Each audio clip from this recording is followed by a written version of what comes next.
RG, the next one says the curious case of Royal Enfield, an Indian company.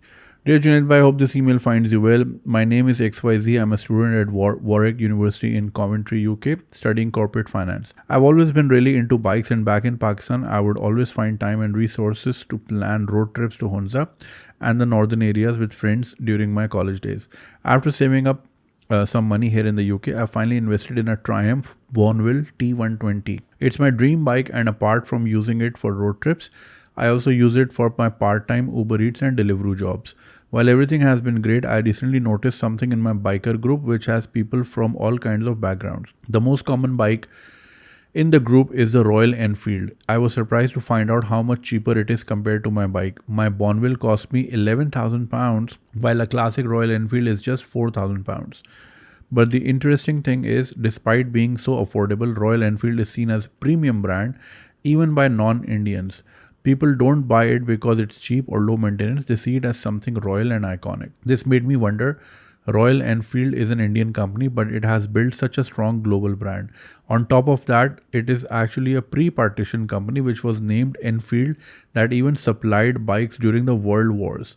It was purchased by an Indian company and they worked over 6 decades to make it an international product which is dominating the bike market. Yet in Pakistan, we could not preserve or build on the legacy of any pre-partition companies. Instead, we are stuck with brands like Atlas Honda and Park Suzuki, which can't even compete with Honda and Suzuki globally. Why do you think that is, Junaid bhai? I'm not being jealous of an Indian brand, but how was India able to take a company like Royal Enfield to an international markets while we couldn't create even one strong bike brand? Is it because of lack of innovation or vision, or is there something else holding us back? Looking forward to your thoughts on this. Best regards. So ये जैसे आपने सुनी, भाई हैं UK में होते हैं, इनके पास बड़ी अच्छी सी बाइक है ट्रायम्फ, जो मेरे नाना के पास भी होती थी. इट्स अ क्लासिक बाइक और ड्रीम बाइक थी इनकी. और इनके जो बाइकर ग्रुप है वहाँ पे ज़्यादातर लोगों के पास रॉयल एनफील्ड है. Not only because it's cheaper, thrice is cheaper, मगर ये कि उसकी क्वालिटी भी अच्छी है. तो सवाल ये है कि इंडिया ने इतना अच्छा ब्रांड कैसे सस्टेन किया वगैरह वगैरह. और हमारे यहाँ जो होंडा और सुजुकी है, हमारे यहाँ इट्स अ जोक कि होंडा का हर साल जो है स्टिकर बदलता है. Like the bike is same, the shape is same. और ये जब मैंने ट्रैफिक टेल्स बनाना शुरू की ना, तो उसमें ज़ाहिर है बाइक्स नज़र आती थी. तो जो most common comment that I got from India was कि यार आप लोग 80s वाली बाइक्स क्यों चला रहे हो अभी तक. एंड आई वाज लाइक नहीं, ये तो नए मॉडल्स हैं, बट हम एक ही शेप पे फंसे हुए हैं. अब आप देखें ना, हमारे यहाँ इनोवेशन की ही नहीं जाती. वही कंपनीज जो ग्लोबली क्या कुछ नहीं कर रही, उनको पता है. देखें, क्वालिटी चेक्स नहीं है, करप्शन है ना इस चीज़ में भी कि बनाया जाओ, टीन के डब्बे बनाए जाओ. मतलब वही होंडा जो बाहर मुल्क में है वो इतनी स्ट्रांग होगी, और यहाँ पे बाइक का एक्सीडेंट हो तो बाइक का कम नुकसान होता है, गाड़ी का ज़्यादा नुकसान होता है. और एक हमारे सिटिंग मिनिस्टर का बेटा वाज ड्राइविंग अ सिविक और उसका एक्सीडेंट हुआ. He passed away, he was the only son. तो obviously as a father I felt for him, and of course losing a child is the worst pain in the world. However उनकी अपनी government भी रही है, उन्होंने कितना enforce किया इस चीज़ को कि भाई इनोवेशन भी लाएं और साथ में क्वालिटी चेक्स भी रखें. सो यहाँ पे इनोवेशन नाम की चीज़ है नहीं. जब तक लोग ख़रीदते रहेंगे, जब उनकी एक चीज़ बिक रही है हर साल दे आर, तो लोग डिमांड भी नहीं करे, तो वो क्यों नई चीज़ बनाएंगे. हम तो 90s में ये महिंद्रा की बाइक्स और इसके जब ऐड देखते थे तो हम बड़ा फैसिनेट होते थे कि यार ये कितनी ज़बरदस्त शेप्स हैं, दिस एंड दैट. एक ज़माना था जब मैं बाइक चलाता था, तो ज़ाहिर है फिर मैं हेलमेट ख़रीदने गया. तो एक सवाल है कि इंडियन हेलमेट चाहिए आपको. मतलब what is an Indian helmet. तो हमारे यहाँ ट्रेडिशनल वो पुराने शेप वाले होते हैं, तो इंडियन हेलमेट्स थोड़े से ज़रा सेक्सी लुकिंग, ज़रा स्पोर्टी टाइप्स. मतलब अच्छा ये भी होता है कोई चीज़. And this is like early 2000s की बात कर रहा हूँ. सो यू नो, बचपन में बहुत लोग बात करते थे कि वो इंडियन पॉलिटिशियंस तो एम्बेसडर में आते हैं, इतनी पुरानी सी गाड़ी है. हमारे पॉलिटिशियंस मर्सिडीज़ में आते हैं, BMW में आते हैं. अब जाके लोगों को ये बात समझ आई कि वो अपनी गाड़ी बनाते थे और हम इंपोर्ट करते थे. यही वजह है कि आज हम डेट में हैं और वो जैगुआर भी बना रहे हैं. और वो अब जैसे ये मेरे पास सामने लिस्ट खुली है, which car is fully made in India. Kia Sonet, Tata Nexon, Maruti Brezza, Volkswagen, Honda City, Skoda, Hyundai Creta, Mahindra Scorpio, MG Hector, Jeep Compass. Like पूरी इंडिया में बन रही है. So Indian automotive industry is really really thriving, और ख़ास तौर पे Tata and Mahindra EV market में they will be making leaps and bounds. परसों ही मैंने एक महिंद्रा की ईवी देखी गाड़ी। अब ये गाड़ी जो है सोचें 18 लाख रुपए में मिल रही है इंडिया में। 18 लाख में you can get a car as futuristic as this. Pakistan में आप 35 लाख में कोरे मिलती है आपको, या स्विफ्ट मिलती है, वो भी पुराने पुराने shape. I recently made a video for किया EV5। It was a great car, no doubt about. 2.5 crore की, लेकिन 2.5 करोड़ की ईवी गाड़ी, right. What a fantastic drive, क्या भाग रही थी। अभी मैं इंग्लैंड गया तो बच्चे वर डिस्कसिंग कि let's get in all electric car, तो मैंने कौन कौन से ऑप्शन है, तो दे सेड EV9। मतलब व्हाट द हेल, मैं तो अभी EV5 का ऐड करके आया हूँ, तो पता चला दुनिया में तो EV9 चल रही है, अभी हम 5 पे ही हैं। सो या मैन, हम लोग तो खैर बहुत पीछे हैं, हमारे यहाँ इनोवेशन भी नहीं है, डिमांड बहुत है, मगर वही ना, कंज्यूमर बिहेवियर हमारा बहुत स्टूपिड है। पीपल डोंट डिमांड या पीपल डोंट प्रोटेस्ट। अगर लोग ख़रीदना छोड़ देना, पीपल कैन जस्ट बॉयकॉट कि यार हम नहीं ख़रीद रहे, तुम क्या हमें एक ही शेप कब से बेचे जा रहे हो।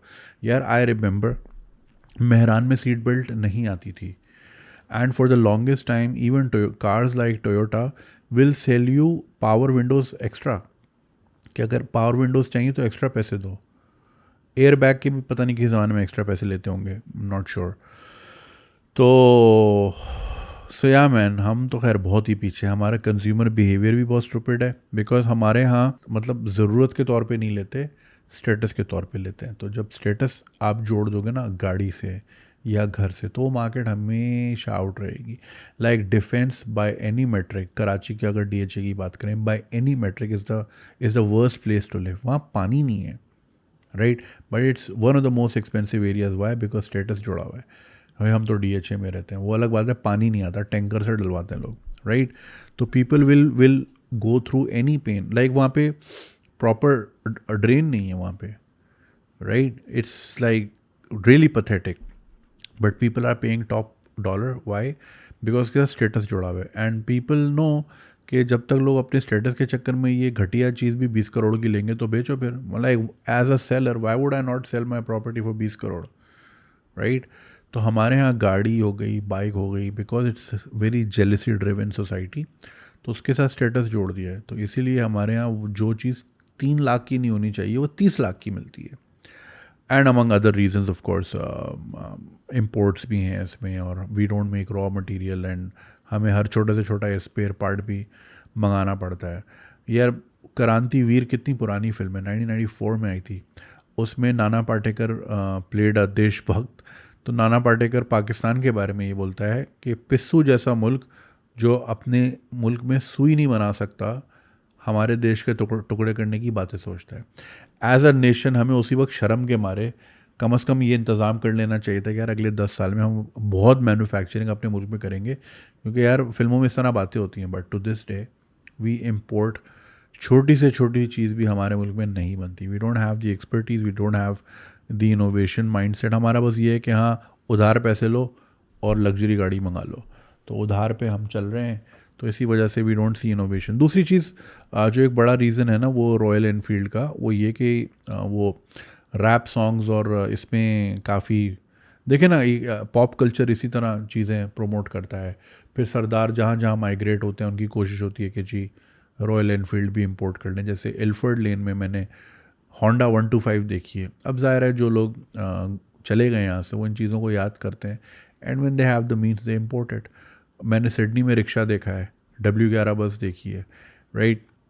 सो पॉप कल्चर हो गए, सॉन्ग्स हो गए, उससे भी एक वो बढ़ता है। और फिर ज़ाहिर है जब इतने सारे लोग एक चीज़ चला रहे हैं तो दूसरी एथनिसिटीज़ के भी लोग देखेंगे, वो भी देखेंगे, इंटरेस्ट लेवल डेवलप होगा, एंड ऑफ कोर्स अगर अच्छी क्वालिटी है तो व्हाई नॉट। और रॉयल एनफील्ड तो भाई प्री पार्टीशन थी, वो World War I में या World War II में गालिबन वो बनाई जाती थी आर्मी के लिए, which is why it was very heavy bike. Africa में इंडियन ऑटो रिक्शाज यूज़ होते हैं, टुक टुक। TVS बजाज की bikes are very popular. Ashok Leyland जो है उसके ट्रक्स, लाइक दुबई में आप जितने भी ट्रक देखें उसके ऊपर अशोक लिखा होता है। तो these are all Indian production. So Indian automobile industry is very very robust, और they are really good. Price point भी अच्छा है, मार्केट बड़ी है तो वो प्राइस पॉइंट और नीचे आ जाता है, प्रोडक्शन बढ़ जाती है. So yeah they are doing a great job. हमारे यहाँ हम सेम डिज़ाइन पे स्टिकर नया लगा दो और वो नए नए साल का मॉडल हो जाता है. इंजन में क्या चीज़ चेंज किया आपने? अब आप मुझे बताएं ना, सुजुकी, ये जो बिग थ्री जिसको कहते हैं पाकिस्तान में, टोयोटा, होंडा एंड सुजुकी, इन्होंने पिछले 10 सालों में कौन सी चेंजेस की हैं? बस लाइट्स को यूं कर दिया या यूं कर दिया, या बैक लाइट को यूं कर दिया या यूं कर दिया, ओके नया मॉडल आ गया. अरे भाई इंजन में क्या नया चीज़ की? क्या उसमें ऐसा फीचर है जो कि मतलब इनोवेटिव है? कुछ भी नहीं. उनको पता है ये साले डब्बा बेचो 1 करोड़ का, ये ख़रीदने को तैयार हैं, तो बस फिर ख़रीदने को तैयार हैं लोग. अब यहाँ पे दूसरा जो है 4x4 SUVs का, क्योंकि उसके साथ वो जोड़ा हुआ है कि लाइक आपका स्टेटस सिंबल जोड़ा हुआ है. आप देखें ना, कोई भी मौलवी सेडान नहीं किसी मौलवी के पास, क्यों नहीं है? कोई मौलवी कल्टस क्यों नहीं चलाता, कोरोला क्यों नहीं चलाता? सब फॉर्च्यूनर में ही क्यों है? सब रेवो में ही क्यों है? क्योंकि स्टेटस जुड़ा हुआ है उसके साथ कि भाई साहब है कोई, राइट. तो जहाँ पे ये माइंड सेट होना कि जी बड़ी गाड़ी, अब देखें वीगो के यहाँ इतने भरम है. अरे वीगो में मैक्सिकन मजदूर घूम रहे होते हैं दुनिया भर में. ट्रक होता है वो, एक पिकअप ट्रक जिसको कहते हैं ना दुनिया भर में, उसमें मजदूर सामान यहाँ से वहाँ ले जा रहे होते हैं. उसको हमने यहाँ पावर का हिस्सा वो बनाया हुआ. वो भाई पावर. मेरा भरम टूटा था भाई कैमरी यहाँ पे हो यार. कैमरी, मैं दुबई गया पहली बार, हर कैमरी टैक्सी थी. मैंने ये क्या बकवास है यार, हमारे मुल्क में तो भरम ही नहीं ख़त्म होते थे कैमरी के. सो या हम बड़ी छोटी छोटी चीज़ों में वो हो जाते हैं, इसलिए हमें चूना लगाया जा रहे हैं और हम लगवाए जा रहे हैं अपने ऊपर. So yes, lots of factors, या lack of innovation basically. Thank you. अच्छा, one more thing I wanted to add in the video. Lakshmi ji का मैं जिक्र कर रहा था, हैदराबाद से हैं. She is a great dancer. तो उन्होंने मुझे मैसेज किया था और उन्होंने पुरानी वीडियो देखी होगी जिसमें if you remember there was a case जहाँ पे वो इंडियन कंपनी के एम्प्लॉयज़ थे and they were saying not so nice things about a crew member on plane. और उसमें जो लड़कियां थीं वो भी साथ साथ हंस रही थीं, मज़े उड़ा रही थीं. सो she messaged me. She said, I just heard your video where you addressed a lady who said that she witnessed a female cabin crew member being harassed by a man.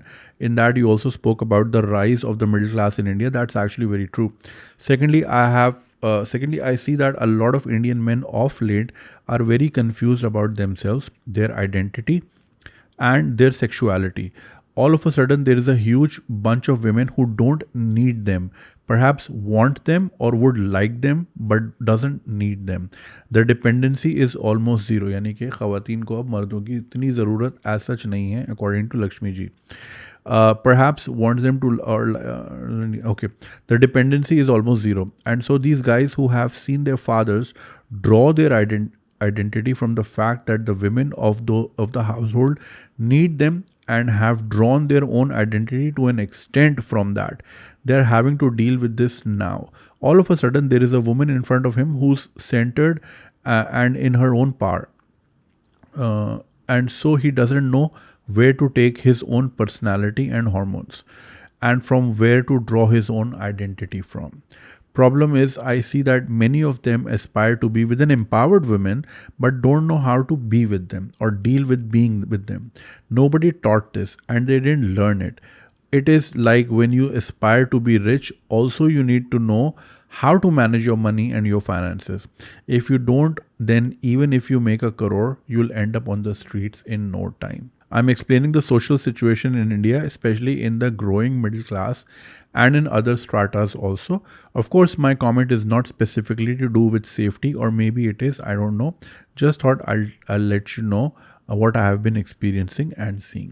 So जैसा कि इन्होंने भी यही कहा कि एक तो मैंने उसमें एक पॉइंट ये रेस किया था कि the middle class is growing, so a lot of those people who would otherwise travel on train and buses not have enough exposure are on the planes and they're like अच्छा जहाज़ है तो air hostess को तो छेड़ना वो तो कोई बड़ी बात ही नहीं है. तो होती इसलिए क्योंकि इनको छेड़ा जाए. एंड लाइक जैसे कि उन्होंने राइटफुली कहा कि like a lot of women are in the work force now and they don't necessarily need men to provide for them.